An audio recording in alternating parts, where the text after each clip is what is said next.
Olá, público do Pode Confiar, sejam todos muito bem-vindos aqui no YouTube, no Spotify, na Amazon, aonde quer que seja que você nos ouve, nos assiste. Muito obrigado pela sua audiência, pela sua participação, que está sempre interagindo com a gente. Esse é mais um Pode Confiar. E novidade, eu quero até que a nossa produção abra a câmera, nessa câmera principal, para mostrar o nosso novo estúdio. Pode confiar que está recebendo investimentos valiosos, né, Felipe? Poderia ser melhor, inclusive estamos abertos aí para patrocinadores, para você que quer nos apoiar, né, a poder continuar contribuindo por um mercado melhor, pela capacitação, pelo desenvolvimento e pelo conteúdo, né? Eu acho que quando a gente fala de conhecimento, né, a gente vai estar hoje aqui com uma convidada para lá de especial. Além de advogada, especialista, empresária, empreendedora, é professora. E as pessoas valorizam muito a educação. Falando nesse novo ambiente, a gente está muito feliz, né? Porque muito feliz. Palminhas. São os passos que a vida ela vai, né? Aliás, que as portas elas vão abrindo, né? E é legal que a gente vai dando um passo de cada vez. E o nosso passo está sendo até rápido, né?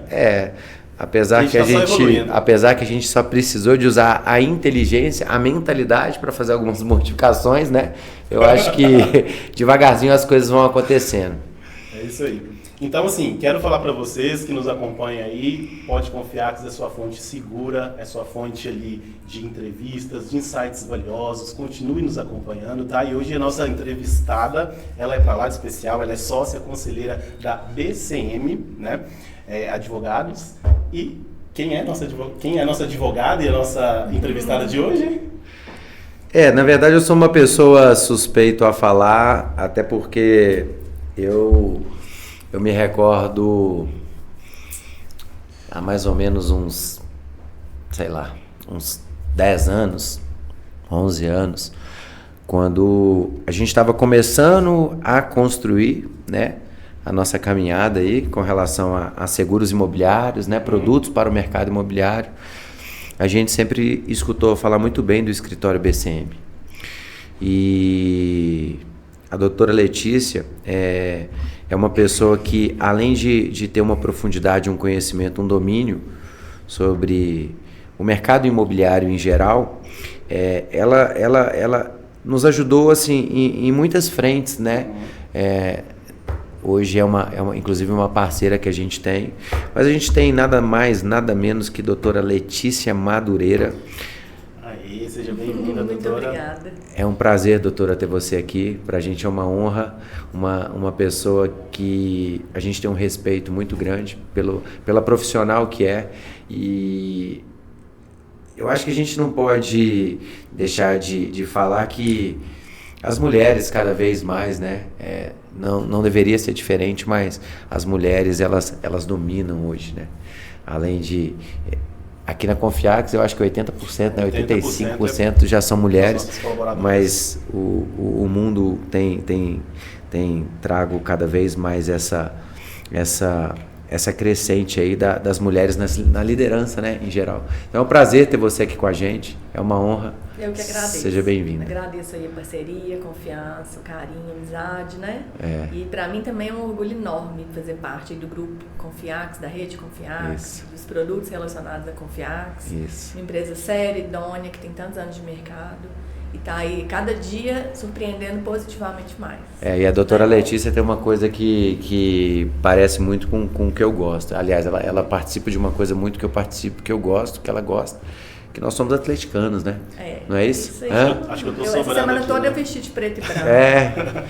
Para poder trazer boas energias, entendeu? Pra gente conseguir. Já tá dando resultado. Ontem foi bom, domingo vai ser melhor ainda. Então, no seu momento que você vai assistir esse podcast, é de manhã, de tarde ou de noite, o dia exatamente da semana, mas ontem o Atlético foi o único time a estrear na Libertadores de 2024, o único time brasileiro que conseguiu trazer uma vitória para o nosso país. Né? Mas eu seguimos. Não tenho nada a dizer quanto a isso. Vamos seguir. Seja muito bem-vinda mais uma vez, muito obrigado pela sua participação. E eu queria que, para começar, né, a gente sempre tem uma pergunta muito clássica que é para que as pessoas te conheçam ainda mais, para quem não te conhece, né, também, para você contar um pouquinho da sua história, como é que o direito entrou na sua vida e também o direito imobiliário, né, porque o direito tem várias vertentes, né, então conta pra gente um pouquinho da sua história.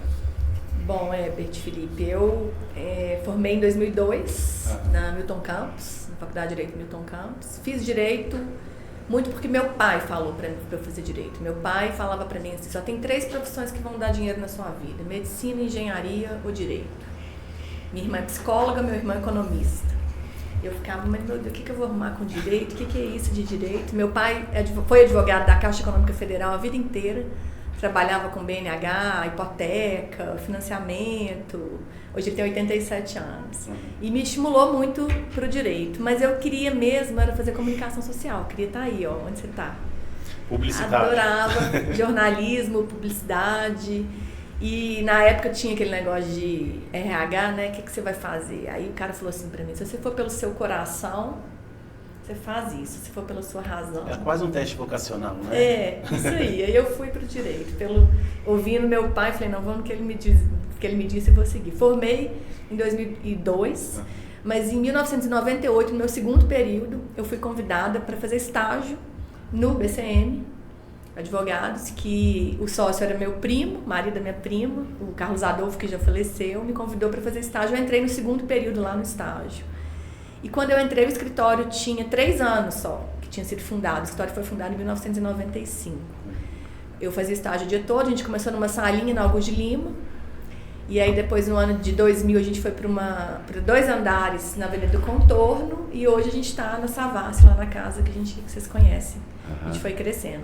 De 98 até 2002, eu trabalhava o dia todo, estudava à noite. Sempre adorei trabalhar, sempre adorei ter meu dinheiro, ter minha independência, correr atrás das minhas coisas. Ficava cansada, mas eu adorava. Formei em 2002, fui admitida como advogada associada. E em 2007, no ano que eu casei, eu fui convidada para a sociedade, para ser sócia lá no escritório.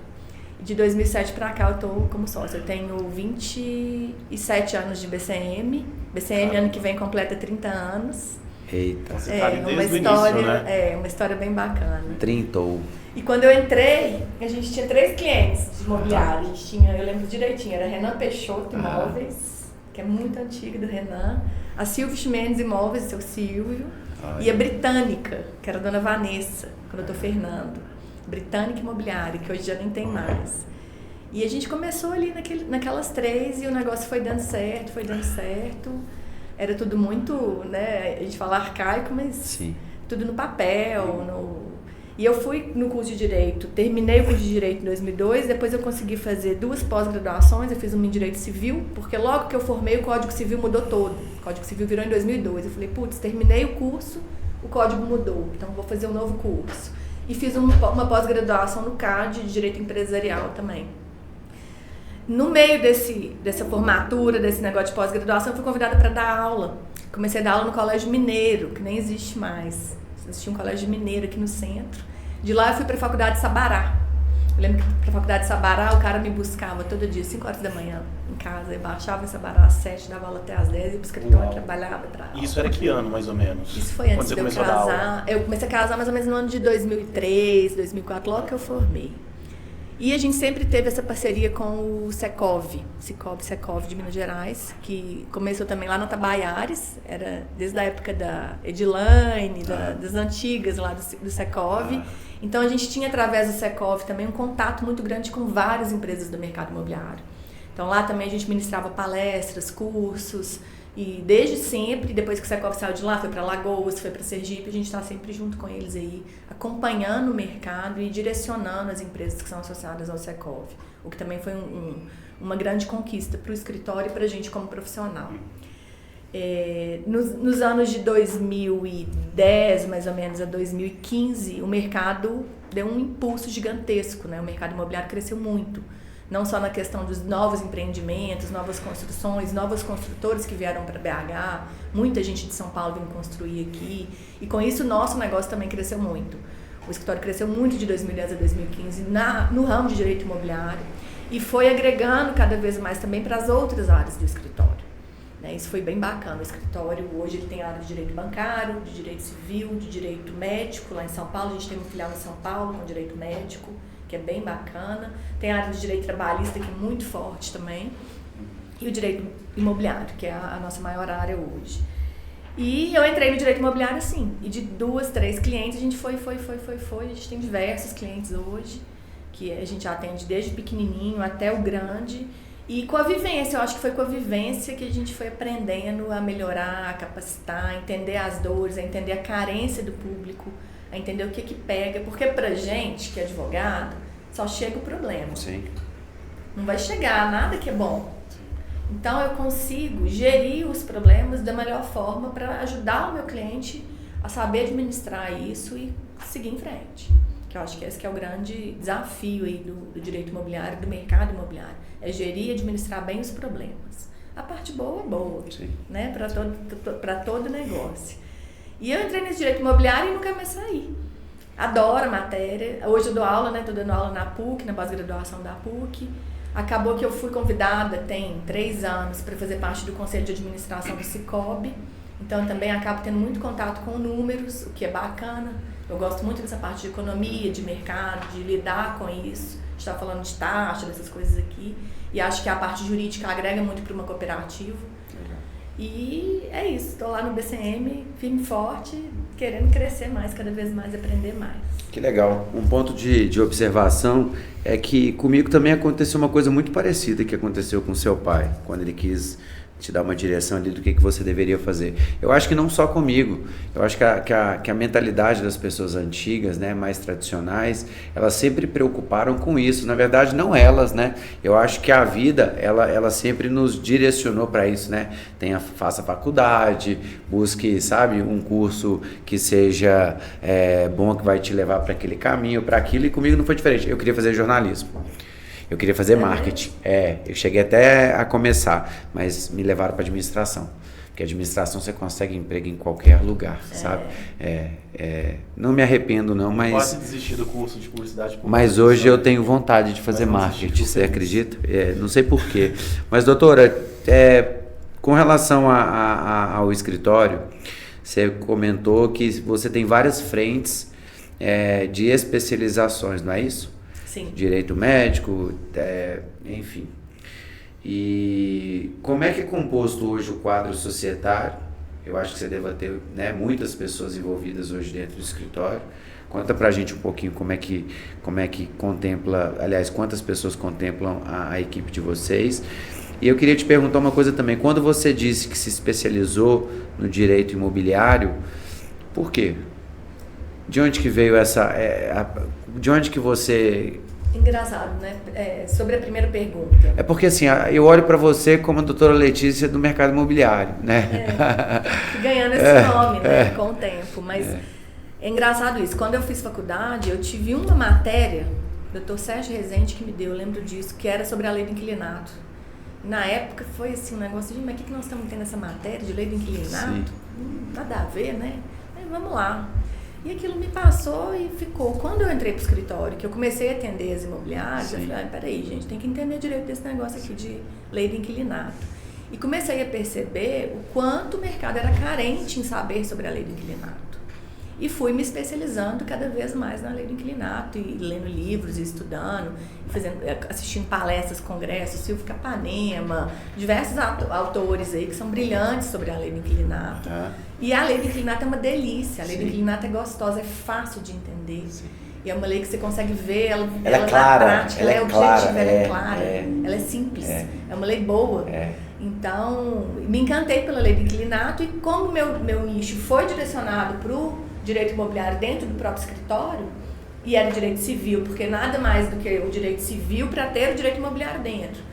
E aí tinha muito aquele negócio, nossa senhora, esse advogado vai só mexer com a ação de despejo, vai ficar mexendo com despejo. Não é isso.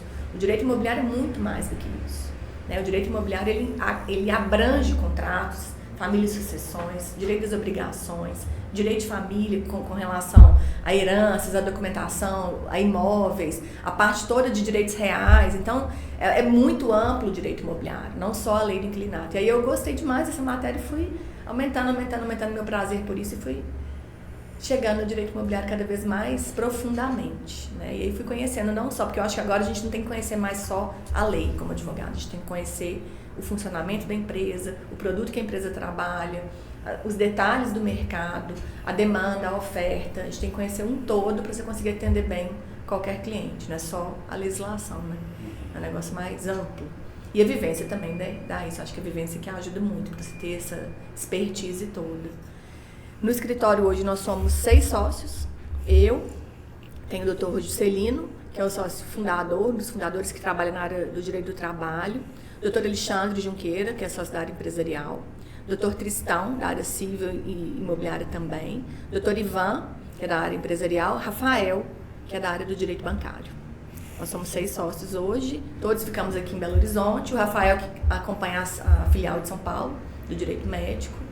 E estamos aí, agregando no que a gente consegue, um ajudando o outro, cada um com suas qualidades, cada um com seus defeitos e se fazendo um casamento. Se ali, complementando, né? Se complementando. Às vezes você precisa de uma orientação de um especialista, por exemplo, na área médica, ele consegue te ajudar na área do direito imobiliário. O que eu acho que é legal no escritório, né? É essa interrelação das áreas, sabe? Porque o cliente... Se complementam, né? Se complementam. No final de tudo, são pessoas, são vidas, são CNPJs, né? Sim, a empresa tem um problema trabalhista, a empresa tem um cara que morreu que vai fazer um inventário, a empresa tem um problema com um plano de saúde, a empresa tem um problema com um seguro. Sim.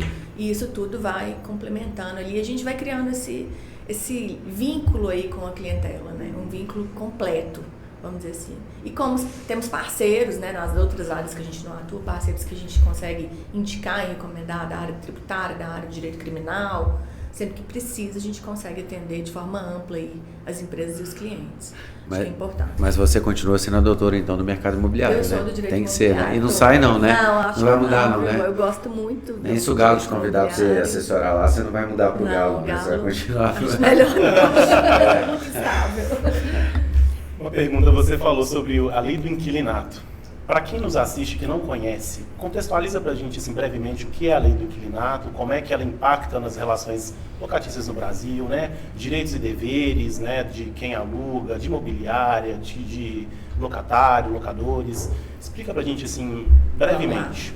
Então, a lei do inquilinato, ela é uma lei que ela foi publicada em 1991, tá? E a gente vinha de um cenário econômico que entre 39 e 45, final da Segunda Guerra, de 45 a 64, o país, né, estava vivendo aí uma desordem muito grande em relação ao mercado imobiliário. Pra você ter uma ideia, a gente teve uma edição de 21 legislações de 64 até 91, para tentar organizar aí como é que ia funcionar essa questão de locação, de compra e venda. E tinha uma escassez muito grande de imóveis nesse período no Brasil, uma escassez muito grande. Quando o governo entrou com o BNH, o governo injetou dinheiro no mercado e falou, não, vou botar dinheiro aqui para o pessoal começar a investir em imóvel. A gente precisa de fazer esse país crescer, a economia tem que crescer, tem que desenvolver. E a partir desse investimento do BNH, as pessoas começaram a comprar mais imóveis. Tinham leis que davam direitos exacerbados para os locadores. O locador tirava o cara do imóvel a hora que ele queria, mandava e desmandava, era meio que um senhor de engenho, assim, na época, sabe?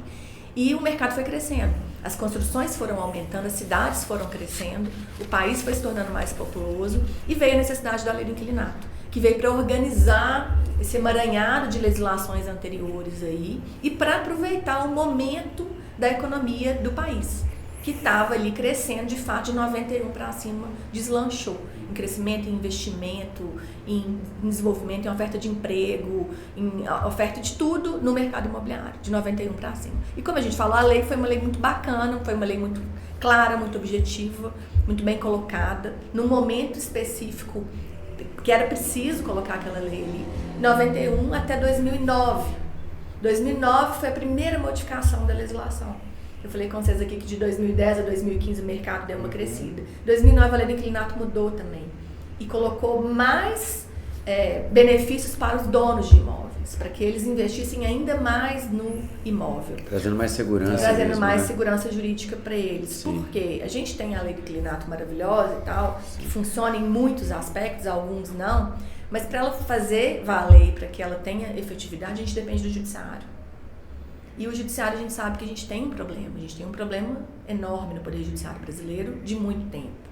Então o negócio fica no entrave, porque você tem bonitinho escrito ali no papel, mas como é que eu vou fazer valer aquilo que está no papel? Como que o judiciário vai me ajudar a efetivar o que está escrito na lei? Em 2009 vieram essas mudanças. Foi bom, alavancou bastante o mercado, os locadores se sentiram mais seguros, mais protegidos, tá? E conseguiram sim investir mais em imóveis. E agora eu acredito que a lei está prestes a sofrer novas mudanças, acredito que tem alguns pontos que a lei ali precisa de ajuste, até para adaptar a nossa realidade do mercado imobiliário mesmo. Acredito que em breve tem vários projetos de lei de mudança. Exemplo. Por exemplo, quando você vai tirar um inquilino de um imóvel, quando ele está inadimplente, a lei exige que você ofereça 3 meses de caução, você locador. Sim. E aí você fala, poxa, o cara já não está recebendo o aluguel, ainda vai ter que pagar tirar dinheiro do bolso dele, né? Da onde? Loucura, né? Loucura. Que loucura. Então tem alguns pontos da lei assim, que são um pouco até controvertidos, né? Para dar segurança para o judiciário, mas é o judiciário que não faz efetivar a lei. Então tem muita coisa aí para vir para a modificação dessa lei. Inclusive o COFES está por trás disso e tem trabalhado no desempenho dessas mudanças da lei do inquilinato, que eu acredito que em breve vão acontecer para melhorar. Muito relacionadas a essa efetividade da prestação jurisdicional relacionada à lei do inquilinato. Engraçado, né? Quando ela fala sobre a questão dessas mudanças, por que você considera que a lei é muito boa na escrita, ela tem uma desenvoltura muito clara, objetiva, né? Se você pegar o parágrafo 22 e 23 lá sobre as obrigatoriedades, tanto do locatário com locador, do locatário com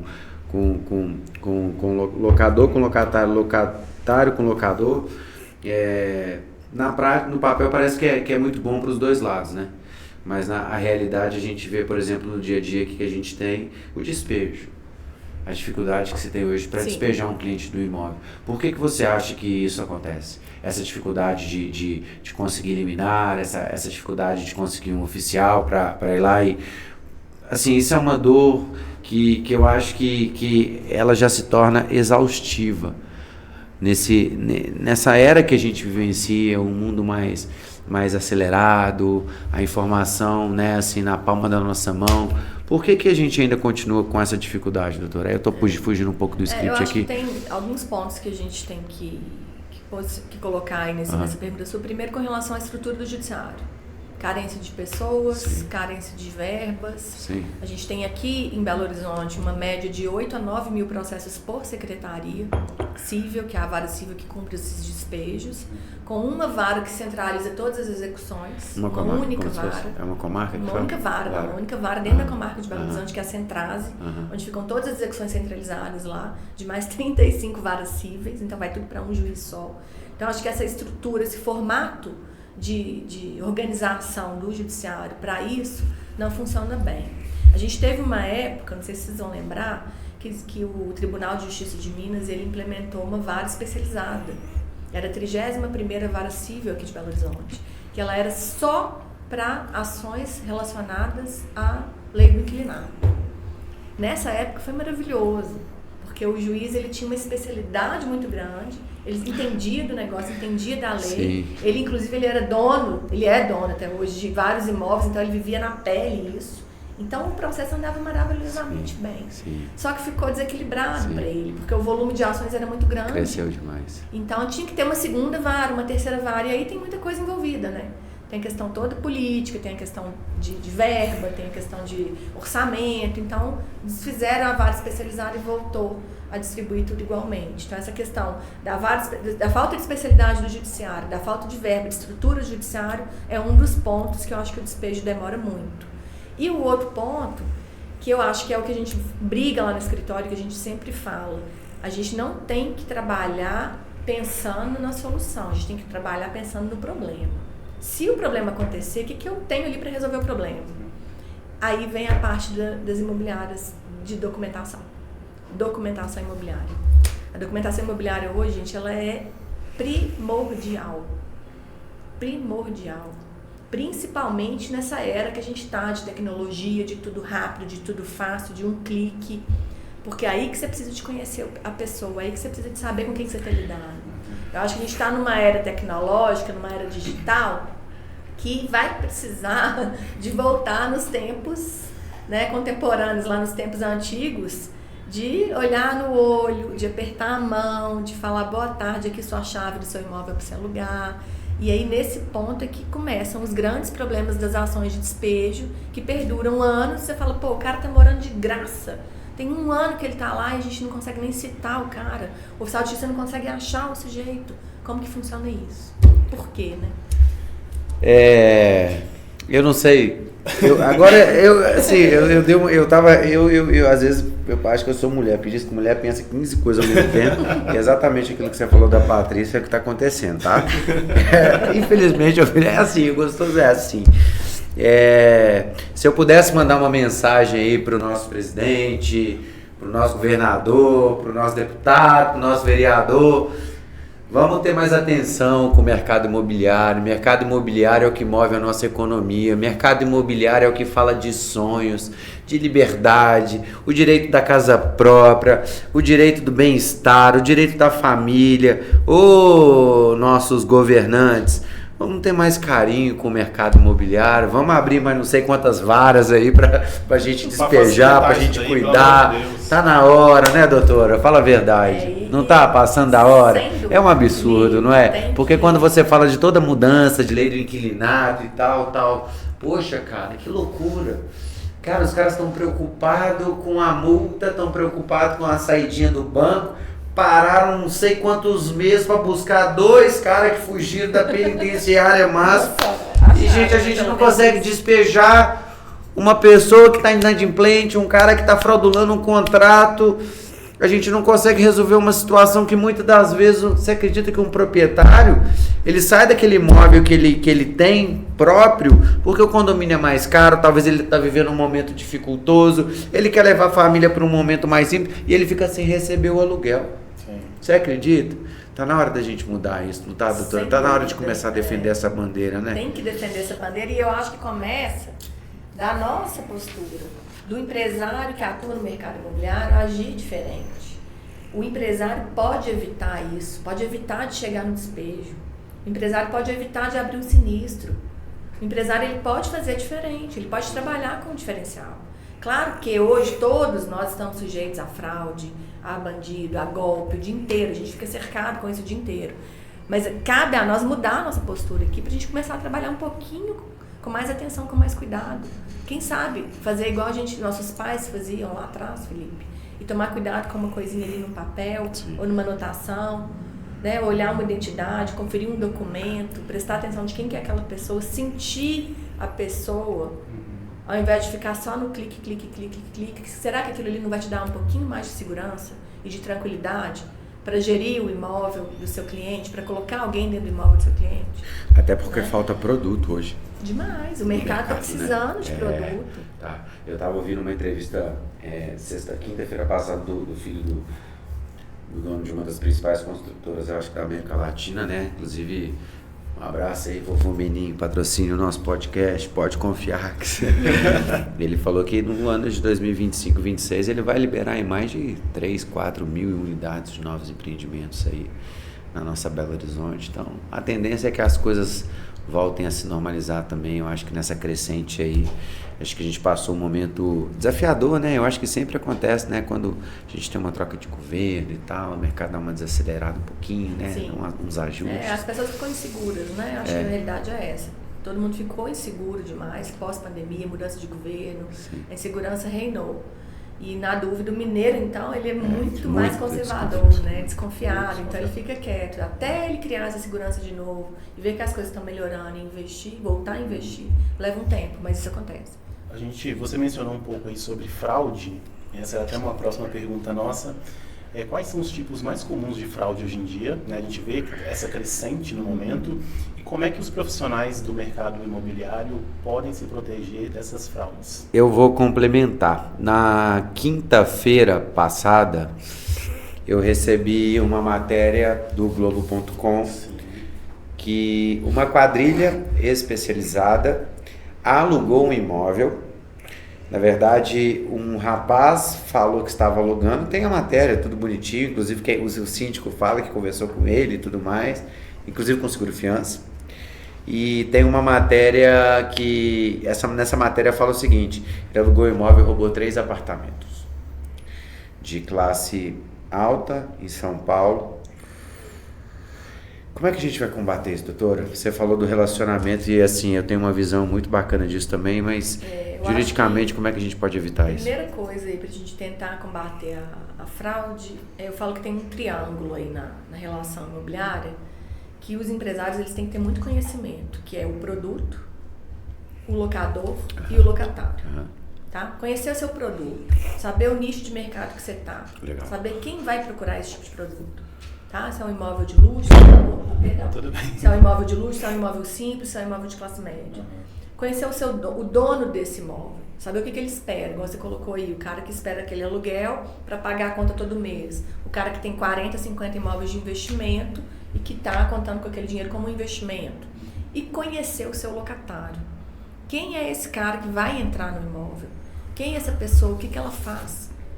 Tá? Eu falo que hoje a gente tem acesso à tecnologia que a gente nunca teve. Sim. Gente, se o cara está se qualificando ali como veterinário e falando que vai abrir naquela casa uma clínica veterinária, você tem que olhar que se o cara é veterinário, se ele vai montar uma clínica veterinária. Isso é básico. Concordo. Isso é básico. E as pessoas não leem. Elas simplesmente jogam um CPF para a seguradora aprovar. E joga a responsabilidade total. E a responsabilidade vai lá para a seguradora, para a garantidora. E aí, quando você vai olhar, o cara nunca foi veterinário na vida. O cara nem sabe o que é cachorro, entendeu? E aí, quando vai ver, é uma quadrilha que está instalada naquele imóvel. Então, as coisas mais básicas, mais banais, que sempre foram feitas e hoje foram atropeladas pela tecnologia, tem que voltar a ser feitas. Sim. Antigamente o processo, quando eu era confiador, não acontecia isso que acontece. Antigamente os donos de imobiliária não deixavam assinar um contrato sem que eles conferissem cadastro por cadastro, né? O dono. E ainda tinha risco, porque a pessoa comprava o selinho do cartório, colocava lá no reconhecimento de firma, de assinatura e passava. Mas era raro, né? Era raro. Não era tão comum como está hoje, entendeu? Hoje você consegue descobrir quanto que o cara ganha, você consegue descobrir onde que o cara mora, se ele é se ele é advogado, se ele é médico, se ele é veterinário, se ele é administrador de algum conselho. Você olha na página dele, o que ele faz da vida, se ele viaja, se ele não viaja. O e-mail dele, você consegue certificar se aquele e-mail é dele. Você consegue ligar, você consegue fazer um vídeo com a pessoa. Falar, Herbert, você é o Herbert, você está alugando esse apartamento aqui mesmo? Deixa eu ver sua identidade. Ah, tá, beleza, você é publicitário, vai morar ali no centro para ficar perto do lugar que você trabalha. Entendi. Questão de minutos. E você nem precisa de olhar papel, conferir papel, né? Não, é questão de minutos, é questão de bom senso. Tá tudo aqui, ó. É bom senso. Só que as pessoas estão se atropelando. Por quê? A gente sofreu aí com uma intrusão da tecnologia de uma forma muito rápida. Foi tudo muito rápido. Eu lembro que quando começou a pandemia, a assinatura eletrônica ainda não estava 100% institucionalizada. Só que as pessoas falavam, não tem mais jeito, agora vai ter que ir. E foi. Foi empurrado o negócio. Na verdade, porque assim, não é nem que eu concordo, não discordo em uma vírgula, mas o hashtag fica em casa, né? Então, por as empresas estarem um pouco mais restrita, né? Não tinha opção. E aí o negócio entrou, e aí entrou o contrato, entrou a assinatura e entrou tudo eletrônico. Né? Então vieram aí plataformas grandes também, com esse processo todo eletrônico, tudo eletrônico. Sim. Só que ninguém estava de fato preparado para fazer esse eletrônico, esse processo rápido, digital, com a segurança que é necessária. Sim. Então por isso que a gente teve aí um boom de sinistralidade nos anos pós-pandemia e um boom de fraudes nos anos pós-pandemia, porque as pessoas se atropelaram com a tecnologia, naquela ansiedade de perder negócio, naquela ansiedade de fechar, o concorrente ele vai pegar e todo mundo, ninguém mais tem exclusividade, gente. Não existe exclusividade no mercado. Não existe exclusividade no mercado. Antes tinha exclusividade, antes você tinha um cara trabalhando no seu imóvel para caprichar ali para você. Hoje não tem mais isso. Então eu acho que hoje o profissional que ele quer evitar de ter fraude, né? Ele quer minimizar o risco, porque eu acho que locação, eu falo muito isso, locação é um negócio que ele é um negócio de risco, como qualquer outro negócio. Investimento na bolsa é risco, investimento em imóvel é risco. Tudo é risco. Tudo é risco. A gente não pode falar com o cliente nunca, feijão sem bicho, pode alugar tranquilinho que não vai dar problema. Não existe isso, não existe. Tem que ser transparente, as pessoas têm que saber disso, tá? Então as pessoas se atropelaram com essa tecnologia, mas hoje quem consegue alinhar as duas coisas, a tecnologia o bom senso, com a boa análise, olhando ali para as coisas banais que se olhavam antes da tecnologia atropelar a gente, eu acho que é o sucesso aí. Acho que é a grande diferença. Mas isso tem muito a ver com mentalidade empresarial. Isso, para mim, hoje, doutora, tem muito a ver com cultura das empresas. Sem dúvida. Cultura. Sem dúvida. Por quê? Porque quando você fala do processo do passado, no qual o dono estava ali para conferir uma assinatura, o processo do presente e do futuro, ele fala assim, mais quantidade, menos qualidade. Os colaboradores, eles estão muito mais engajados de quanto que eles vão ganhar do que quanto que eles podem qualificar. Porque quando você qualifica, você fideliza. Quando você fideliza, você vai construindo um ciclo que ele se torna vicioso. Porque quem está satisfeito vai indicando, como eu sempre, né, fui seu fã e vou continuar sendo e não mudo de roupa. Mas eu acho que eu tenho uma metodologia que eu desenvolvi que chama método CP vezes 2. O que é isso? Produto e pessoa. Quem é a pessoa? Qual que é a história que ela conta? De onde ela vem? Rede social, tem filhos, não tem, você conseguiu ver ali, parente e tal, você vai num irmão e tal, no final você consegue montar um quebra-cabeça, você empacota uma ideia e desempacota as soluções. E aí quando você vai para o produto, no caso o imóvel, você consegue qualificar, é um imóvel bom num ponto estratégico, não vai te trazer problema, vai alugar rápido, tem uma oferta, assim, uma procura legal? Tem. Para que você precisa de acelerar? E aí você falou uma coisa muito do passado, a questão de os cuidados que tinham ali na questão da análise. Não mudou a questão do papel, né? Hoje eu continuo recebendo pessoas me ligando e falando, olha, o cara ganha 20 mil reais, mas cara, quanto que ele gasta? A gente teve um caso outro dia de uma fraude que o cliente assinou um contrato que foi eletronicamente, tipo 21 CPM tarará tarará. E aí a assinatura eletrônica mesmo, que ela facilitou o formato ali com o reconhecimento facial, a imobiliária ela não olha nem a assinatura eletrônica que veio ali já pronta, né? Não mudou muito, no final o contrato foi assinado, mudou de onde que ele veio, né? Então as coisas elas facilitaram muito, mas não significa que você precisa de continuar fazendo negócio a qualquer custo. Sim. E quando você fala também com relação à exclusividade, eu consigo, eu conheço, hoje mesmo a gente gravou um programa, né, de manhã. Aliás, a gente tem uma mentoria, doutora, toda treinamento, quarta, quinta e sexta, que a Confiax disponibiliza, que a gente separa os nossos parceiros em blocos. Então, quarta, quinta é um treinamento operacional e sexta eu faço uma mentoria comercial. Então eu trago ali 20, 30, 40 empresas, no qual eu trago um dono de uma imobiliária para a gente trocar uma ideia e tudo.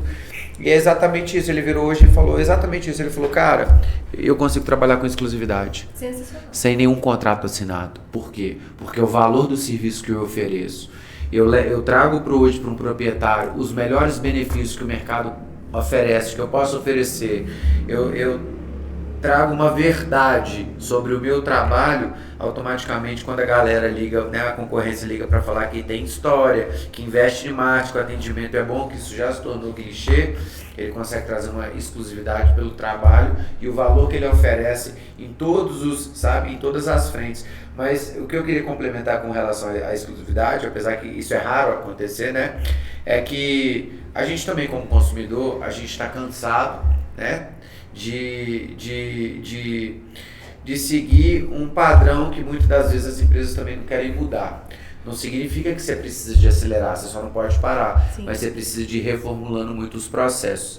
E quando a gente fala hoje desse movimento, aliás, desse momento, antigamente eu falava muito que a fraude ela acontecia nos contratos, porque o cara queria pegar um contrato imobiliário para chegar no banco, CEMIG, Copasa, né, que são as companhias de água e luz que a gente tem aqui em Minas Gerais, para conseguir abrir um comprovante que ia no banco, pegava empréstimo e tal. Hoje não.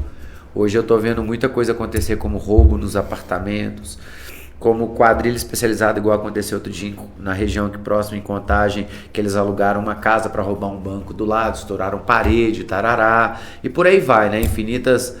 os caras são artistas, né? Então, assim, quanto mais a gente pudesse se precaver, assim, se remediar com relação a isso, é muito importante, porque a gente está hoje muito sujeito a fraude, né, doutora? Hoje a gente tem aí algumas dicas, né, que eu falo com os clientes. Hoje a gente tem muita plataforma de assinatura eletrônica que você consegue fazer tanto a conferência do e-mail quanto aquela questão da biometria facial. Então hoje, por exemplo, tem alguma plataforma que você pega o documento e a plataforma confirma se a foto daquele documento é daquela pessoa que está por trás da tela assinando aquele contrato. Isso é uma forma de te ajudar, né? Mas nada impede que aquilo ali seja um documento fraudável. Sim. A gente não sabe. Hoje, se você jogar no SPC e Serasa o CPF de alguém, se essa pessoa foi assaltada lá em Juiz de Fora e teve o CPF dela utilizado num contrato aqui, vai acusar. Se ela colocou isso, registrou essa ocorrência e colocou isso no SPC Serasa, ela tem como registrar isso. Legal. Se você entra no Tribunal de Justiça e olha que tem outros processos envolvendo aquela mesma pessoa, relacionados à locação, dá uma olhadinha, dá uma lida, quem sabe? Uai, gente, peraí. Você consegue ligar vários botões tem de alerta. 5 Rita de Cássia aqui no mesmo, né? Tem alguma coisa errada nessa Rita de Cássia. Esse nome ficou marcado, hein? Rita de Cássia fica marcado, né? Rita de Cássia é o nome Conheço esse nome aí. Esse Rita de Cássia, vou te falar, deve ter uns 5, 6 processos lá no escritório de Rita de Cássia. E aí você vê a mulher fazendo, a mulher ou o homem, a gente não sabe quem é o bandido usando a Rita de Cássia em 5, 6 imobiliários diferentes, para locações diferentes. A mesma pessoa. Né? Então, assim, a gente tem que tentar cercar as plataformas, fazer aquele tete-a-tete, entregar a chave para quem vai usar o imóvel. Quem vai morar, o básico, né? O básico. Gente, eu vou mudar com a minha família, meus filhos vão morar no apartamento, então vem cá entregar. Sim. Não posso não, peraí, vou te mandar um motoboy aqui. Sim. Meu motoboy vai te entregar pessoalmente, vai conferir seu documento, vai pegar sua assinatura no recibo de chaves. Gasta com o motoboy. É isso, entendeu? Gasta com motoboy, não deixa qualquer pessoa entregar a chave, pegar a chave na imobiliária, não. São coisas simples. Outra coisa de que você falou aí de roubo, Felipe, é uma coisa que o mercado melhorou muito, mas ainda tem.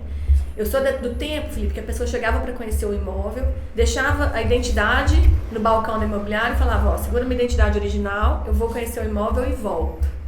Deixava ele de garantia, né? Deixava de garantia a identidade. A identidade é valor, hein? Sim. Aí dava 5,5, o povo já ficava, ai meu Deus do céu, o cara pegou a chave, não volta com a identidade, não volta com a chave, a identidade dele tá aqui, ele não pode dormir com essa chave. E aí tinham diversos fatos acontecendo de assalto, assim, de pegar torneira, maçaneta, quebrar espelho. Acontecia muito isso, né? Loucura, principalmente roubar encanamento dos apartamentos. Dependente, uma vez a gente foi visitar um imóvel para uma sede da Confiac, no bairro Cruzeiro, a gente entrou lá, tinham pegado uma chave na imobiliária, tinha, cara, uns 3, 4 dependentes químicos lá, cara, roubando tudo, fiação, tudo. Pegava tudo, ele precisava de dinheiro para comprar droga, então ele destruía o apartamento, destruía. E aí o dono do apartamento ficava doido, né? Chegava quente. Responsabilidade, E aí isso fez com que as imobiliárias começassem a investir na função do corretor de locação. Que não existia o corretor de locação, só tinha o corretor de venda. E aí começaram a entender que é muito bom quando o corretor de locação vai, faz uma visita guiada, e quando ele conhece o produto. Sim. Porque uma coisa, o cara chega, por exemplo, assim, Felipe, eu quero um apartamento para eu morar com meu marido e meus filhos, nessa região, perto da escola tal, parará. Aí eu quero assim, assado, ele já te fala, não, esse aqui é seu número. Você pode, que esse aqui o sol bate de manhã na varanda, a janela do quarto tem isso aqui, o quarto do seu filho vai ter isso, o cara conhece o produto. Na verdade, esse é o momento que ali você vai entender a mentalidade da pessoa, se tá gostando, se não tá, você vai levando ela pro próximo passo, às vezes ela não gostou daquele, mas você vai ali entender. Você faz isso, você conquista o cliente, você conquista o cliente, você tem segurança do negócio e o cliente ainda vai te indicar. Então, assim, é isso que eu acho que falta, sabe? As pessoas não querem ficar horas na internet procurando. As pessoas ficam, mas elas não querem. Se eu pudesse alugar um apartamento e ir direto num corretor que eu confio, e ele me falar, eu tenho o seu número, ou ele me falar, eu não tenho o que você está precisando, mas eu vou achar para você. Quer coisa melhor? Para o cliente, para o consumidor hoje, que corre a todo momento, todo mundo sem tempo, todo mundo correndo, todo mundo, né? Então, é muito bom isso. Então, acho que esse diferencial aí de conhecer o produto, direcionar para o cliente, ter esse envolvimento no momento pré-locação, pré-contrato, faz toda a diferença para evitar essa fraude. E ainda te dá credibilidade, te dá indicação, faça o negócio crescer, qualidade, sabe? É o gostoso, né, da contagem, é o legal do trabalho de intermediação. Eu tenho um quadro na minha casa que fala assim, pessoas precisam de pessoas. Isso. E, doutora Letícia, na verdade você falou tudo. O produto, aliás, a negociação é o fim do processo. Eu acho que o meio é justamente o entendimento, a clareza, o conhecimento, o relacionamento, que é em cima de toda a sua qualificação, o seu entendimento, a sua visão, que você vai poder realmente se tornar um consultor, um guia para o seu cliente, né? E ontem, eu até anotei aqui, ontem eu estava fazendo eu faço muito treinamento com a minha equipe, e ontem eu fiz uma análise de carteira individual de cada gestor que a gente tem. Assim, aliás, fiz um em geral. E eu peguei o telefone e falei, todo mundo fica de boquinha fechada porque eu vou fazer um cliente oculto. E eu liguei numa imobiliária para entender qual garantia que eles trabalhavam, para trazer uma visão, como é que eu vou conversar com esse cliente. E eu liguei, oi, tudo bem? Meu nome é Ricardo, eu me passei por Ricardo. Tô vendo aqui, aí eu entrei no site, vi o endereço e tal, não vou falar porque senão, né, pode ser que eles descubram que não era o Ricardo. Ricardão, falei, é um nome meio perigoso, né, Ricardo. E, aliás, e aí eu falei assim, eu tô vendo o endereço aqui no site tal, eu sou de Belo Horizonte, tô querendo alugar um imóvel, e é o interior, tô querendo alugar um imóvel com vocês, mas antes de eu ir na imobiliária, o que eu preciso qual tipo de garantia que vocês trabalham? Nós trabalhamos com calção, com fiador, com seguro-fiança, com título de capitalização. Eu falei, legal, gostei. Mas me conta mais uma coisa, o que eu preciso para visitar esse imóvel? Ela falou assim, só o senhor passar aqui na porta, deixar a sua identidade, que eu te entrego a chave. Então, doutora,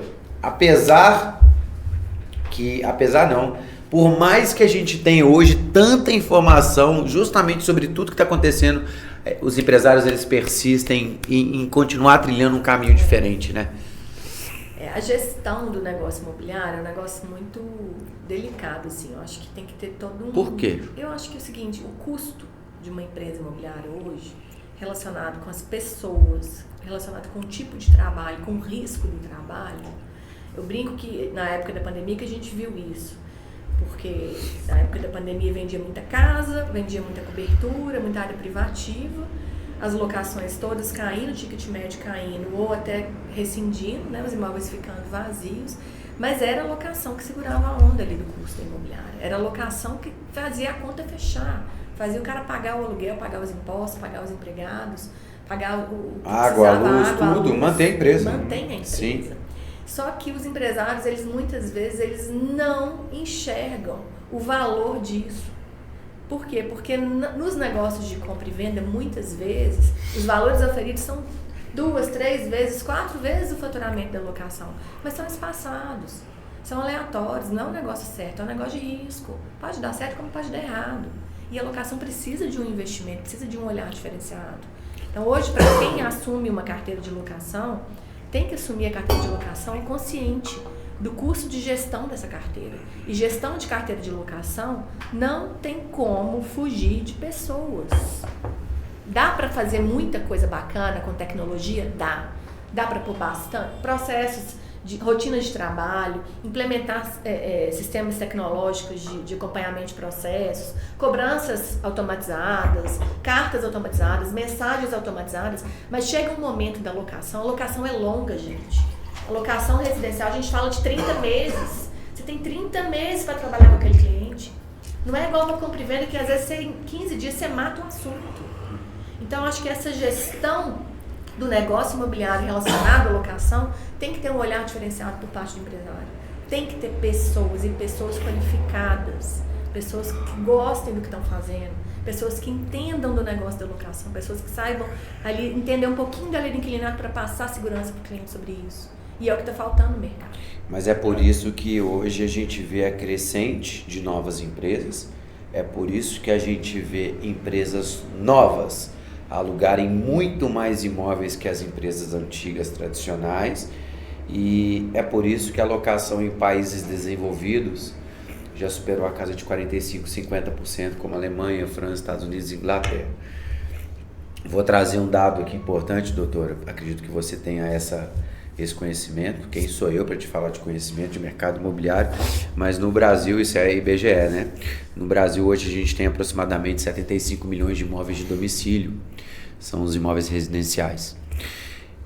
Quase 21% hoje representam os imóveis alugados, tá? Isso dá em torno de 15 milhões, tá? Desses 15 milhões, doutora, a maior fatia dos imóveis hoje, eles não são geridos, administrados pelas imobiliárias. Eles estão na mão de advogados, parceiros de proprietários e de proprietários diretamente relacionados com locatários. E mais um detalhe importante, ano passado eu viajei para quase 20 estados. Viajo muito para tentar ajudar cada vez mais as imobiliárias, né? Aqui na Confiax nós somos defensores nato do profissionalismo, eu acho que do direito das empresas que a galera estuda, forma, desenvolve, está ali para realmente cuidar dos patrimônios, né? desses proprietários, enfim, intermediação com os locatários. Se você vai para o norte, nordeste hoje do Brasil, lá é um oceano azul.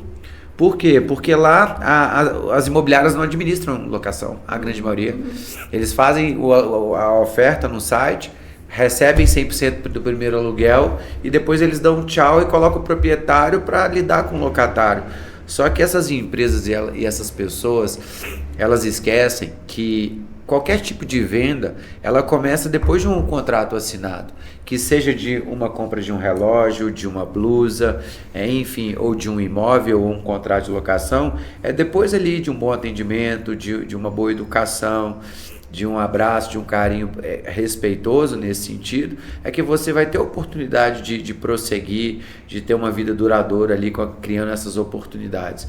E aí quando a gente fala assim que os donos de imobiliária talvez deveriam, né, os empresários do mercado imobiliário deveriam ter uma visão diferente, eu não discordo não, eu concordo, mas eu acho que eles precisam talvez de entender que a locação, além dela pagar conta, ela consegue te trazer hoje uma visão macro que você consegue crescer rapidamente com o seu time que você sempre cuidou com mais carinho, que é o time de venda. Outro dia eu estava numa imobiliária, e eu não vou entrar em detalhe porque isso aqui vale muito dinheiro que eu vou falar, mas hoje a imobiliária lá de Brasília, ela cresce 30% por mês da carteira de locação pelo trabalho de métricas que a equipe de vendas tem em captar, e aí ele consegue trazer um ganho ali durante, né, eu acho que você conhece isso. Só que assim, muitos dos donos de imobiliária são empresários que vieram de vendas de imóveis. Sim. E da mesma forma que aí eu posso falar por mim, a gente demorou quase 10 anos para entender que uma empresa tem processo, que uma empresa tem gestão, que uma empresa tem liderança, que uma empresa tem que ter pessoas melhores do que você nas áreas, senão, né? Por exemplo, o Herbert é o nosso gestor de marketing. Como é que eu vou liderar uma coisa de marketing sendo que eu não tenho profundidade, conhecimento, estudo para isso? Então, eu gosto de conversar. Então, eu acho que falta muito isso, não no mercado imobiliário, nas empresas em geral. Só que a alocação é a bola da vez. Sem dúvida. Esse mundo que a gente vivencia hoje é um mundo ágil, um mundo de muitas mudanças, e a mentalidade do novo perfil do consumidor, né? Sem dúvida. Eu vejo aí não só a mentalidade do perfil, né, de pessoas que não querem fixar a residência e domicílio em lugar nenhum, elas querem conhecer o mundo. Sim. A gente estava falando aqui com a Patrícia, quem sabe daqui 20 anos nossos filhos vão estar daqui trabalhando para uma empresa da China, ou a gente não sabe como é que vai ser. A tendência é essa, né? A tendência é essa distância, ao mesmo tempo essa rotatividade, essa possibilidade de conhecer o mundo de forma mais rápida e mais fácil. E conhecer outros lugares e morar em vários lugares. Você não vai ter mais aquele negócio da casa própria. Eu acho que isso... Do carro próprio, né? Da juventude hoje em dia, eu vejo... Eles não têm sonho de ter um carro, né? Com o Uber, não. Com a facilidade ali de alugar um carro. Hoje em dia o pessoal não quer nem tirar carteira, né? E assim como a casa própria, As tendências têm mudado, né, no mercado. Sim. Mas não é nem o estilo de imóvel, sim, o estilo para comprar, o estilo para alugar, isso tudo tem mudado. Mas a locação, ela vai existir. Pode existir menos tempo, pode existir um contrato aí que não seja mais de 30 meses, já falando de mudança da lei, pode ser um contrato menor, talvez para adaptar esse novo perfil de público.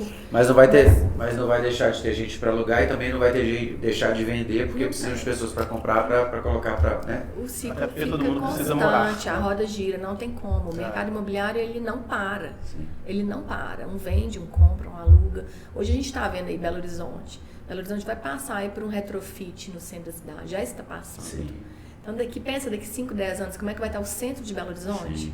Aquele centro que a gente viveu que a gente sabe como era, de prédios antigos, apartamentos de 300 metros quadrados para uma família que morava. Hoje, o que vai ser? Sim. Né? Então, assim, essa retrofitagem da cidade, a questão das salas, andares corridos, lojas de rua, isso tudo tem mudado muito. O perfil dos imóveis está mudando, mas o mercado continua, os negócios continuam, a gente vai adaptando. Os negócios continuam. Sim. E a gente vai adaptando. A minha mãe mesmo está saindo de um apartamento que ela mora mais amplo hoje, está indo para o menor. Eu fui com ela ontem que a gente vai, né, reformar o imóvel. Eu falei, nossa, mãe, esse apartamento aqui ficou lindo para você, 2 quartos, menorzinho, mas para que mais? Sozinho e tal, né? Eu acho que a gente também quer menos confusão. Deixa eu falar uma coisa aqui, gente, deixa eu te contar uma coisa. Antes de começar a gravação desse Pode Confiar de hoje, a doutora Letícia, ela falou o seguinte: eu não gostava do seguro-fiança. Seguro-fiança. E realmente, eu acho que nós éramos os principais inimigos dos advogados, sabe? Eu ouvia muito e falava, gente, que loucura, por que eles não gostam do seguro-fiança? E hoje eu acho que mudou, né? Sim. Hoje eu acho que o seguro-fiança, ele é um aliado dos advogados, né? O que eu penso, Felipe? A gente sempre falou isso. Eu acho que a alocação, as garantias da alocação, a gente estava falando de pessoas, de produto. É importante a imobiliária ela ter uma variedade para oferecer para o cliente. Você tem o cliente do seguro-fiança? Sim. Você tem o produto do seguro-fiança. Só que você também tem o cliente e o produto do fiador, o cliente e o produto do título, o cliente e o produto da garantia onerosa. Então, a imobiliária ela precisa de ter essa variedade de garantias de forma segura para oferecer para o cliente. Hoje, a gente tem aí já uma história do fiador que as pessoas antes não tinham conhecimento.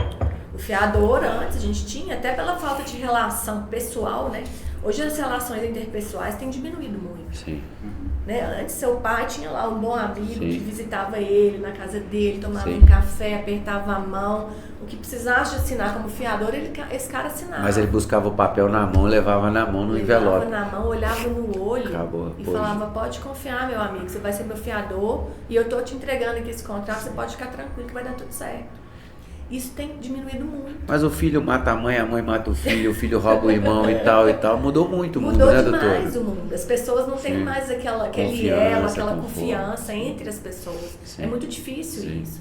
E quando a gente fala de locações residenciais, principalmente, né, a gente tem aí os produtos de seguro-fiança que conseguem te ajudar, que conseguem resolver seu problema de uma forma simples, de uma forma rápida, sem você ter necessidade de pedir favor para alguém, sem incomodar um familiar, e que no processo ali, de uma boa administração, de uma boa gestão, vai dar certo do mesmo jeito. Vai dar certo do mesmo jeito. Então, existia muito esse preconceito com o seguro-fiança, e eu te falo por quê. Juridicamente, qual que era o grande receio das imobiliárias? O momento da renovação. Porque no 11º mês tinha aquela chegava no 11º mês e falava, deixa eu fazer a reanálise do seu CPF. Aí dava bomba. O cara depositava o aluguel em juízo, fazia uma consignação do valor do juízo. Imóvel, né? Dentro do imóvel, o seguro não renovava. Sem garantia. E ficava sem garantia. Só que a lei não tinha mudança de permitir o despejo com liminar por falta de garantia. Então, o locador enfrentava um processo, meses ou anos, para tirar, sem garantia, e o locador ficava no prejuízo. Então, a nossa resistência em relação ao produto do seguro-fiança era essa. Hoje, o processo mudou. Né? E as seguradoras têm condições de oferecer muito mais e de forma muito melhor e muito mais rápida. Esse processo de renovação mudou muito. Né? Mas a gente ainda tem o problema dos cadastros, da análise financeira, do cadastro pessoal, que é aquilo que a gente briga o tempo todo. Que não basta só a análise financeira. Você tem que ter um cadastro da pessoa. Que isso está na ponta com as imobiliárias. Tem que estar na ponta com a imobiliária, para ela entender que o risco continua. O proprietário, o dono do imóvel, ele quer segurança, ele quer saber quem está lá dentro. Perfeito. Entendeu? Então, o seguro ajuda? Ajuda. Atende? Atende. O fiador hoje, a gente passou aí esse problema da pandemia. O fiador, tem um monte de fiador morto. Isso. Né? Um monte de fiador, às vezes, desempregado, empresa que fechou. Isso. E aí o fiador não vale de nada. Entendeu? Então, assim, as garantias locatícias da mesma forma, elas têm cada uma as suas fragilidades. Eu gosto muito do seguro-fiança, acho que é um seguro. Hoje é um processo que funciona muito bem. tá? Mas o fiador também pode funcionar muito bem. Sim. E aí basta o quê? A análise de cada caso. Perfeito. Né? Você vai alugar aí uma mansão mobiliada, 5 quartos no Belvedere, com quadros, obras de arte, sofá, geladeira, televisão. Eu não vou sugerir que a pessoa contrate um seguro-fiança. Eu vou sugerir que a pessoa contrate bons fiadores, com patrimônio, com renda, com imóvel, com tudo. Ou até dar uma garantia de um próprio imóvel em garantia à locação, que a gente pode fazer isso. Então tem perfil, tem tipo de locação para cada garantia. Ou até sem garantia, dependendo do negócio. O empresário tem que saber avaliar, não, deixa eu te falar, esse cara não passou aqui não no CPF dele, não passou. Mas esse imóvel aqui está fechado tem 3 anos. O cara está sendo processado pelo condomínio, processado pela prefeitura. Vamos tentar alugar. Tenta alugar sem garantia, vamos ver quem que dá, pelo menos diminui o prejuízo dele. Então tem que ter esse arranjo, tem que ter essa visão, entendeu? Macro, sempre conhecendo produto, locador, locatário. Eu queria até, desculpa, eu queria um dia sentar naquela cadeira lá, porque eu adoro conversar também, né? Vamos fazer uma com ele? Eu vou pra lá e na próxima semana. Combinado. Eu gosto de conversar, né? Eu tô com a Rita de Cássia aqui, que ela é uma das fiadoras, e eu queria te perguntar se a senhora topa ser a minha fiadora. Eu tô alugando essa casa lá no Belvedere, o que você acha? Você topa ser minha fiadora? Você quer que eu seja sua fiadora, sim, né? Eu pago seu seguro. Eu sou sua amiga. Tá vendo como é que ela deu um sorriso? Eu concordo com o que você falou, doutora Letícia, mas hoje eu concordo, assim, entendo perfeitamente. Nós estamos num mercado muito dinâmico. Eu acho que a gente não tem que ter portas fechadas. Eu acho que o cliente hoje, quando, por exemplo, ele quer alugar com título de capitalização, ele às vezes nem sabe que existe o título, mas ele já te dá ali um poder na ponta da comunicação falando o seguinte: oi, você recebe 12 meses antecipado? Esse cliente eu sei e coloco ele no título. Sim. Né? O fiador, a gente conhece o perfil, a gente vê o tipo de imóvel que está sendo disponibilizado, uma coisa vai encaixando, é fácil de enxergar essa dinâmica. Mas, por um outro lado, a gente está vivendo um mercado muito competitivo, um mercado que antes mesmo de eu esperar o cliente chegar numa imobiliária, eu já consigo conversar, combinar com o proprietário. Muitas das vezes o locatário ele já pede um desconto, eu trabalho naquele desconto e gerar um valor. O que é o valor? É a segurança, é a agilidade, é um processo um pouco diferente que a gente tinha no passado. E quando você fala essa questão do fiador, eu acho que independente de classe, credo e religião, hoje está muito invasivo isso, né? As pessoas, aí eu falo pelo nosso processo do passado, a gente teve uma empresa de cadastro, né, a Rede Cadastro Brasil, e aí imagina você, tá? Uma pessoa super competente, que todo dia sai de casa cedo para trabalhar ali e tudo mais, uma grande profissional, você tem uma sobrinha ou um sobrinho, que apesar de né, parentesco, tem as suas limitações, né? Enfim. Então essa questão, ela acaba, doutora Letícia, eu concordo, tá? Não discordo não, eu acho que tem muito contrato, aliás, a grande maioria dos contratos ainda são com fiador e tudo mais, tá? Não discordo não. Só que, o que acontece? Aí eu tenho que puxar pro lado do que eu né, tô na labuta todos os dias ali para a gente continuar acelerando a questão do fiança, e eu acredito muito nisso. O que eu vejo é que todas as vezes que um locatário ele tem que ir num fiador, pode ser que a pessoa tenha relacionamento, seja um processo fácil, ele conseguir conquistar os documentos ali de um ente, de um amigo e tudo mais. Mas até que ponto que as pessoas hoje se sentem confortáveis, sabe? O que você acha? Eu acho que isso está diminuindo a cada dia, né? Até pelo conhecimento das pessoas de que um fiador pode ser um ex-amigo daqui a pouco, né? Que você tem hoje uma amizade, amanhã ele vai ser seu ex-amigo. Sim. E por outro lado, porque o mercado oferece outras opções. A dinâmica, né? A dinâmica, sim, a agilidade. Eu falo que muitas vezes o comercial das empresas, ele muitas vezes não, a maioria das vezes o comercial não gosta da parte do jurídico, né? Porque bate exatamente aí. O cara batalha para conseguir um cliente, batalha para conseguir ele fechar o valor, consegue negociar, chega no ponto, vai escolher a garantia, o jurídico vai lá e fala: não, mas peraí, tem alguma coisa errada aqui, você tem que optar por outra garantia, porque tá ruim.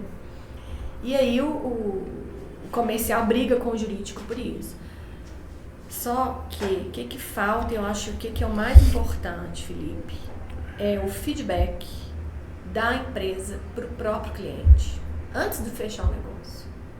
Os locadores, você fala de concorrência, você fala de competição, ok. Os locadores não ficam nem sabendo. Não estão sabendo de nada. Ninguém mostra serviço. As imobiliárias têm que aprender a fazer o seguinte. Eu levei o Herbert no apartamento, o Felipe, ele adorou. Ele vai fazer uma proposta, hoje até fez. Nossa, show. Fulano, deixa eu te contar, o Herbert foi lá, ele adorou. Ele vai vir aqui, fez a proposta, já gostou da foto, vai levar a mulher dele amanhã. O dono tem que saber o que você está fazendo. Porque aí essa concorrência que todo mundo fala, diminui, vai estreitando o laço. De novo, o envolvimento. De novo, o pegar um de cada vez, o fazer com qualidade, o fazer bem feito, o feedback na locação e feedback na venda é essencial. Sim. É essencial. Gente, o número de processos que eu tenho lá, de 2, 3 imobiliárias alugando o mesmo imóvel no mesmo dia. Buritis, por exemplo, é comum. Você tem 3 empresas alugando o mesmo imóvel no mesmo dia. Uma do lado da outra, esse bobear, né? Aí chega o cara lá pra abrir a porta, opa, peraí, tá com um caminhão lá embaixo, eu que mudei primeiro. E isso dá uma guerra. É mesmo. É direto.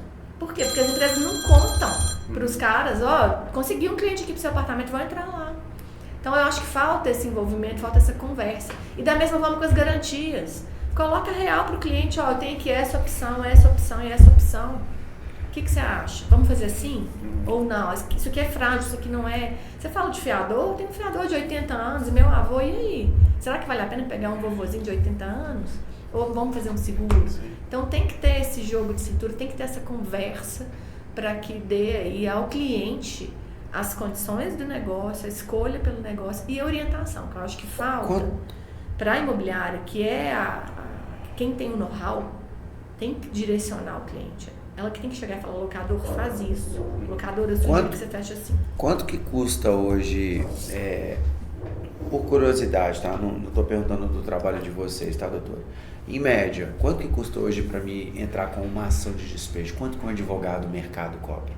Normalmente cobra aí, sei lá, o valor de um aluguel. Um aluguel. Pra Se entrar... for um aluguel, 4 mil. Tá. Você sabe quando que um proprietário fica sabendo disso?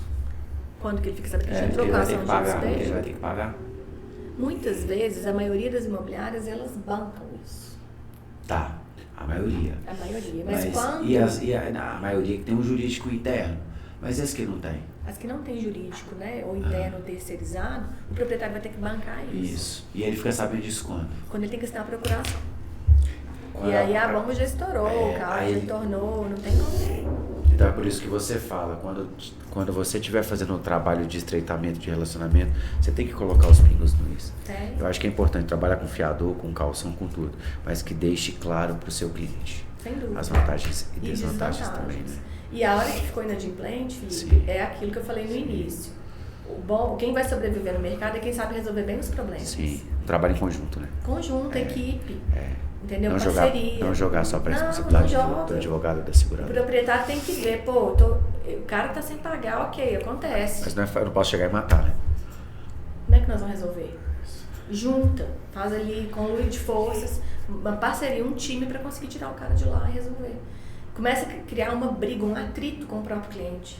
E esse atrito com o próprio cliente no momento que é o problema, é a pior coisa que se faz. Você tem que unir o seu cliente, você tem que ajudar. O cliente tem que te ajudar e você tem que ajudar o seu cliente.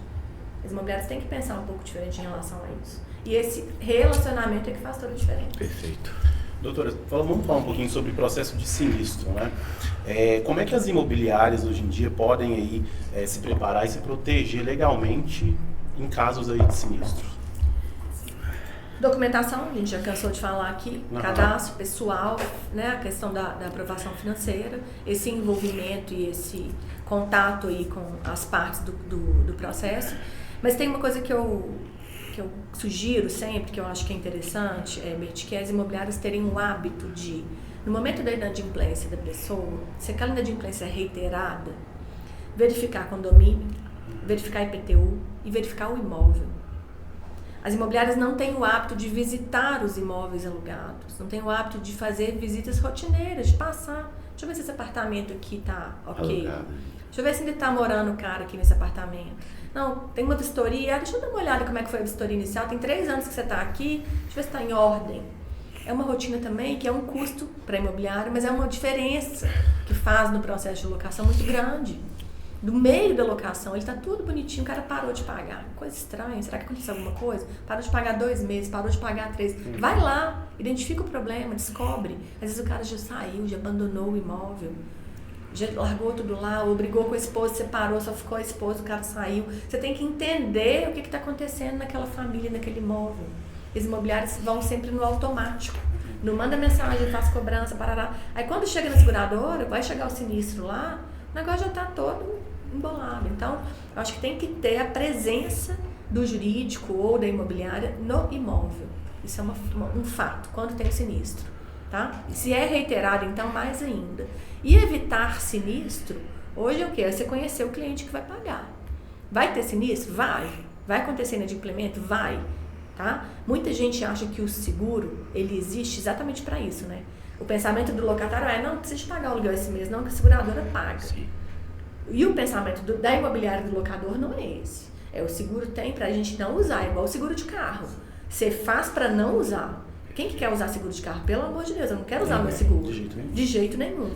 Então, essa cultura de utilização do seguro é uma coisa também que é mal explicada para o locatário, no início do processo. Tem locatário que desconhece. Na verdade, tem locatário que liga e pede para acionar o seguro, falar que ele por favor, acione o seguro, porque eu não vou pagar. Na verdade, tem locatário que pede até para acionar o seguro residencial para pagar o aluguel dele. Exato, por causa do pagamento de aluguel. Então, as pessoas também desconhecem. Eu acho que, às vezes, uma explicação no início do processo. Falar, deixa eu te falar como é que funciona. É o básico, né, doutor? É o básico. De novo, né? Felipe, é o básico. De novo, né? básico. Mas é nisso que falta.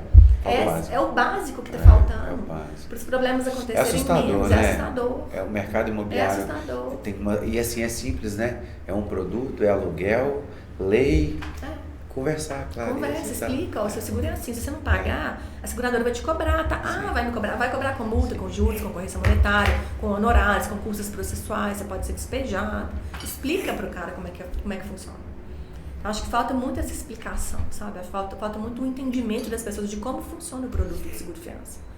E faz parte da imobiliária fazer esse papel. E ele é um aliado, né, do imobiliário. Né? Ele é um aliado, ele ajuda. Igual a imobiliária que compra. Ele controla o fluxo ali, ó. E se você tem um sinistro, muitas vezes, de um cliente que ele, por algum motivo, ficou doente e não pagou, você pode evitar a abertura desse sinistro, porque você conhece o cara. Você consegue fazer um pré-cadastro ali, um pré-sinistro, para evitar de indenizar. O que eu falo lá no escritório, que a gente briga, é o seguinte, vamos evitar de abrir o sinistro. Sinistralidade é ruim para todo mundo. É ruim para a imobiliária, é ruim para o advogado, é ruim para o locador. Vamos tentar evitar. Então, ficou inadimplente. Eu tenho um cliente lá que manda pra gente o caso com 5 dias. 5 dias de atraso está lá no escritório. Eu tento receber até a data limite para abrir o sinistro. Para quê? Para eu evitar um sinistro. Eu estou com um trabalho lá de evitar a abertura de sinistro. De contratos com seguro-fiança. Porque é bom para todo mundo. Aí tem alguns seguros que tem bônus, alguns seguros que você perde um valor. Então, assim, é bom para todo mundo evitar a abertura de sinistro. E se a imobiliária for eficiente nisso, ela evita um desgaste com o proprietário, um desgaste com o locatário, uma reclamação por parte do proprietário, uma ação de despejo movida pela seguradora. Então, é muita coisa envolvida que a gente pode trabalhar antes, trabalhar com cautela, lá no início do problema. Doutor, uma pergunta muito importante que eu não poderia deixar de fazer, que gera muitas dúvidas. Hoje em dia tem se discutido muito, falado muito sobre a proteção de dados, né? LGPD. O que é essa lei, para quem não conhece? Como é que tem afetado as imobiliárias? Como é que as imobiliárias podem se adequar à legislação? Legal. Então, LGPD, Lei Geral de Proteção de Dados.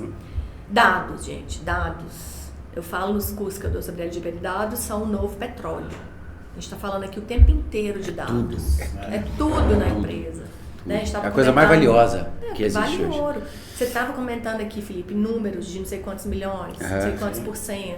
Como é que você sabe isso? Da empresa, né? É o dado. Você sabe aqui a demanda, a procura da imobiliária, você sabe a rotatividade, você sabe o número de contratos fechados, o resultado mês, o resultado por pessoa, o resultado por perfil. Você tem tudo ali com os seus dados. E as pessoas há pouco tempo não davam tanto valor para esses dados como tem dado hoje.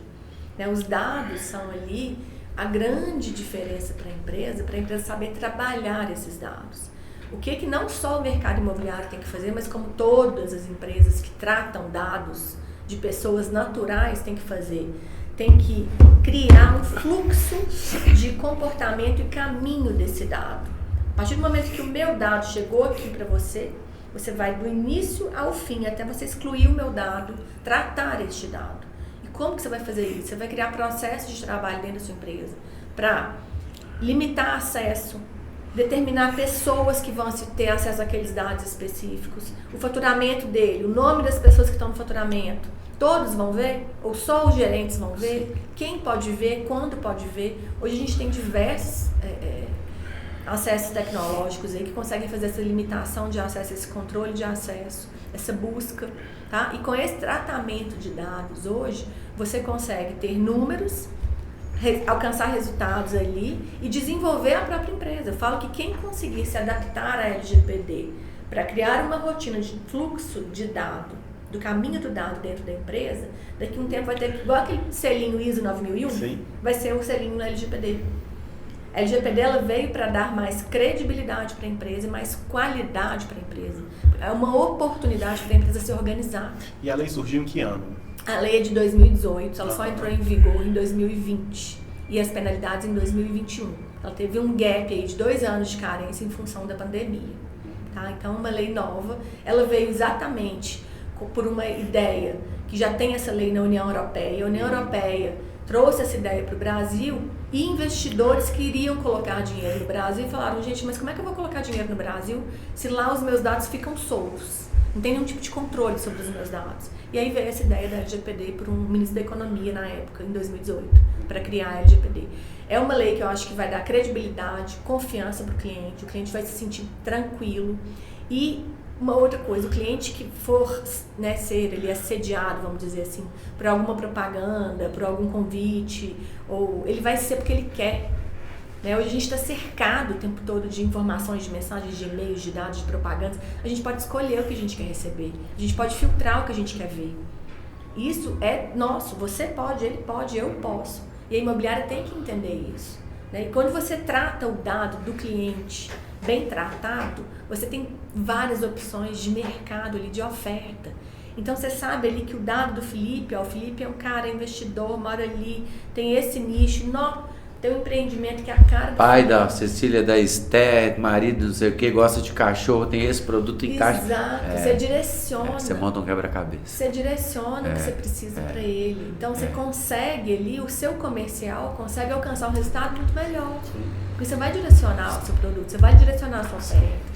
Você não fica solto naquilo tudo, aquela bagunça de dados, né? Então, acho que a LGPD ela veio para organizar as empresas, ajudar as empresas a entenderem o quanto esses dados são valiosos e até o próprio mercado se organizar.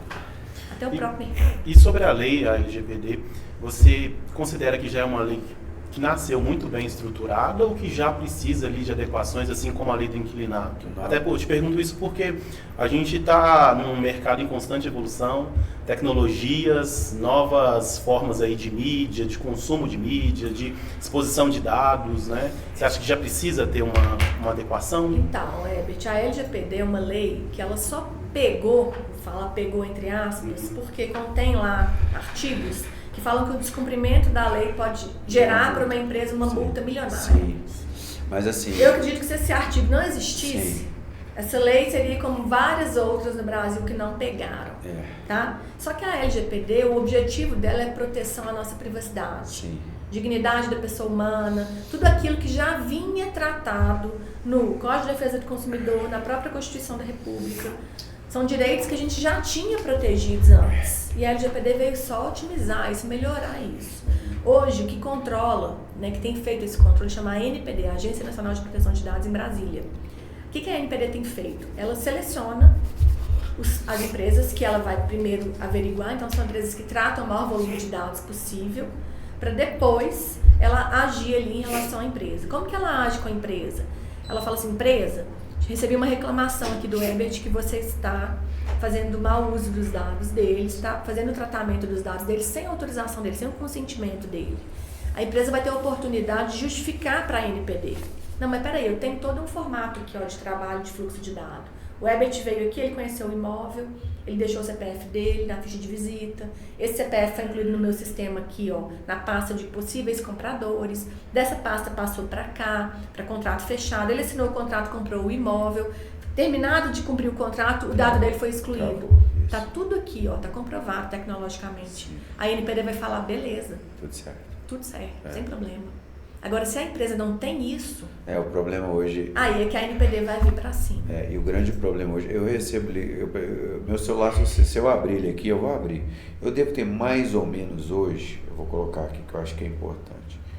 Eu devo ter mais ou menos hoje de contatos bloqueados 2.326. Eu recebo ligação o dia inteiro. Hoje, inclusive, foi um dia atípico. Aí eles me ligam e falam assim: olá, senhor Felipe, tudo bem? Aham. Senhor Felipe? Pois não? Senhor Felipe, você confirma? Para não ocorrer quebra de sigilo bancário, nós somos do Bradesco, e eu sou correntista do Bradesco há uns 20 anos, apesar que eu tenho 15, né? Eu preciso de confirmar algumas informações com o senhor. E eu sei quem é minha gerente, como é que ela conduz as coisas comigo. O senhor pode confirmar sua data de nascimento? Aí eu vou e invento outra, e eles têm minha data, porque eu falo outra, ela na hora e fala, não, mas essa não é essa data, Aí eu vou e desligo. Então, assim, a lei, ela funciona, mas ela tem as suas fragilidades exatamente em cima desse processo que ele não é cuidado. Porque hoje tem gente dentro das próprias empresas que tem vendido e disponibilizado essa base, né, doutor? Você vê que tem muita empresa, tem muito hacker, né, que entra e consegue acesso a dados até hoje de várias empresas, roubam dados e mandam dados para outros lugares. E o que está acontecendo é o seguinte: a NPD ainda não está completamente, vamos dizer assim, com um trabalho preparada para agir. Sim. Ela ainda não tem estrutura para isso. Eu assemelho a entrada em vigor da LGPD de quando o Código de Defesa do Consumidor entrou em vigor, em 1990. Quando o Código de Defesa do Consumidor entrou em vigor, a gente demorou alguns anos para o Código de Defesa do Consumidor pegar. Então, hoje, você vai em qualquer estabelecimento comercial, você vê lá, este estabelecimento é regido pelas normas do Código de Defesa do Consumidor. Aí tiveram o quê? Criação de PROCONs, juizados especiais específicos, toda uma estrutura de controle e fiscalização para a lei fazer valer. Hoje você compra um tênis, se ele vier com defeito, você fica sossegado, você vai conseguir trocar seu tênis. Fácil. Tranquilo. Fácil. Né? Então, acho que a tendência da LGPD é parecida como foi com o Código de Defesa do Consumidor. Sim. Mas ele precisa de estrutura, precisa de órgãos específicos, precisa de pontos específicos nas comarcas, precisa de juizados específicos, de uma estrutura do próprio judiciário para isso, para o negócio fazer valer. O primeiro passo já foi dado, né? Agora eu acho Sem dúvida. A longo prazo as coisas... Sem dúvida. Do mesmo jeito que a gente falou aqui da questão da lei do inquilinato, que poderia ser mais rápido, né? Talvez o Brasil ele precisa de mudar um pouco esse mindset.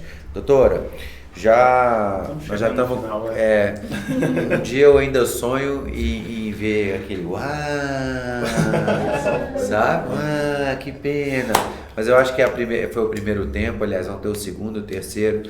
O conteúdo... Eu acho que a gente vai ter que fazer mais uma temporada com a doutora, né? mais umas 25. Uns 2 episódios. Eu vou emendar duas em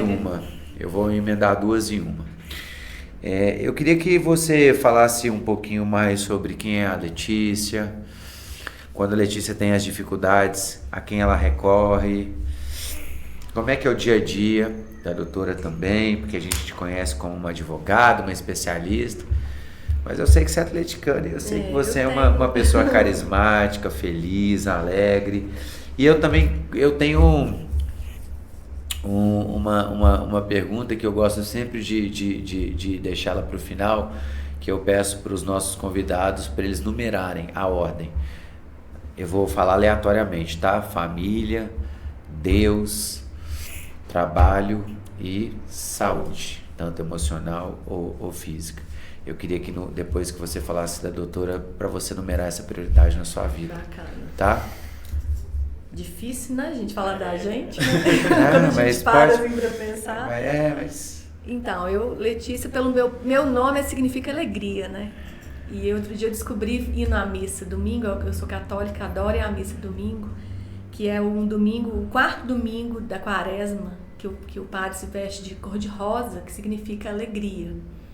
E aí ele explicou toda a história da palavra alegria. Então eu me considero uma pessoa muito alegre.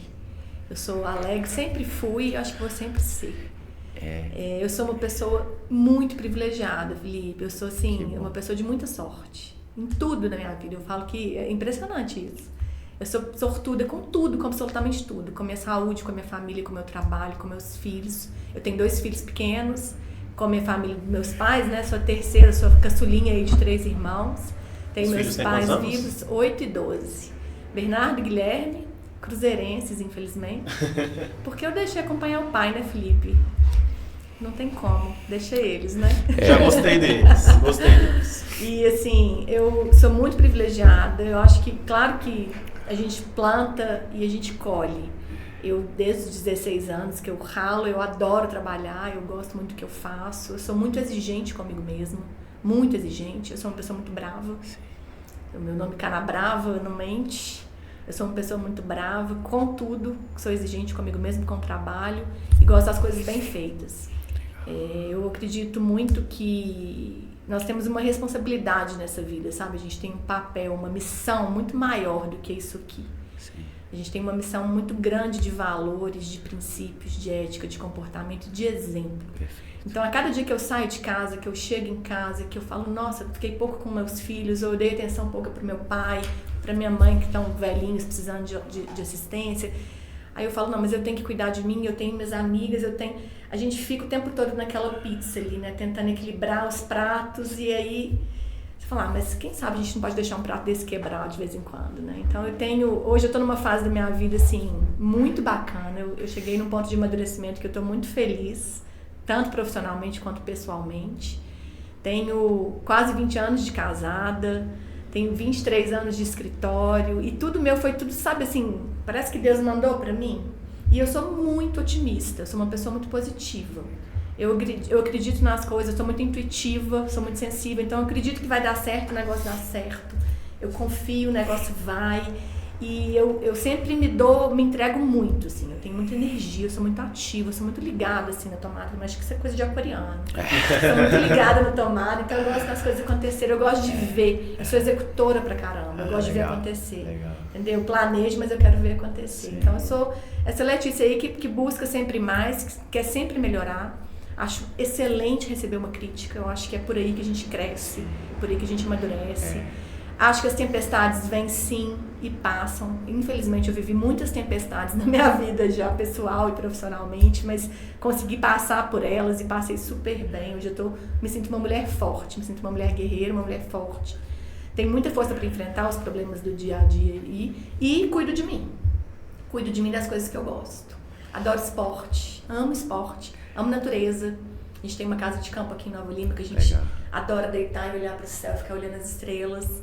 Eu amo a natureza, eu amo esporte e amigos. Eu acho que os bons amigos te completam. Nas horas do aperto, são as minhas amigas. Eu tenho amigas de infância que têm 35 anos de amizade, que a gente somos 10.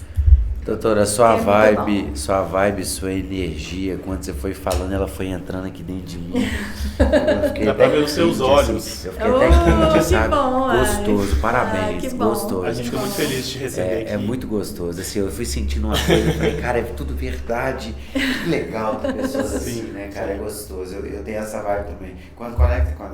Conecta, isso mesmo. Minha energia eu gosto muito, sabe, Felipe? Eu acho que essa coisa de energia é por isso que as coisas... Tem que... As coisas fluem, né? Por isso que as coisas fluem. Não é que você é de sorte. Eu vejo que tudo que veio tudo que foi sendo construído pelos seus antepassados, pelos seus avós, pelos seus pais, foram sementes boas, né, que foram bem plantadas. E eu acho que você vem colhendo frutos. E assim por diante, né? Eu acho que isso está muito na Bíblia, fala muito sobre isso também, sabe?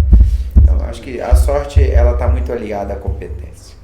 Né? Conta pra gente o seu top 4. Deus, família, trabalho e saúde. Qual que é a ordem? Deus, não tenho dúvida, né? Deus é tudo, a gente tem que agradecer. Meus filhos perguntam assim, mamãe, mas esse Deus, como é que é esse Deus, mamãe? Aí eu fico com eles, os meus pequenos é engraçado, né? Eu fico, gente, Deus é uma energia, não. Deus é uma luz, não.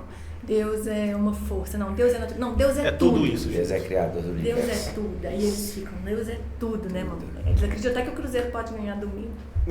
Aí eu falo, Deus vai lá, hein? Né, Herbert? Se Deus ajudar, eu tenho certeza que Ele vai, que Ele não nos abandona. Deus me livre e guarde, não vai ganhar, mas se ganhar, vocês cortam isso aí.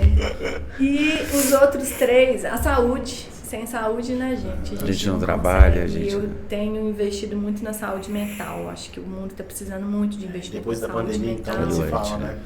As pessoas precisam muito de se equilibrar. Sim. Né? Isso está sendo uma preocupação constante. E a gente que tem filho pequeno tem que investir muito nisso. Na saúde mental, isso aqui, ó, é um problema. E família e trabalho.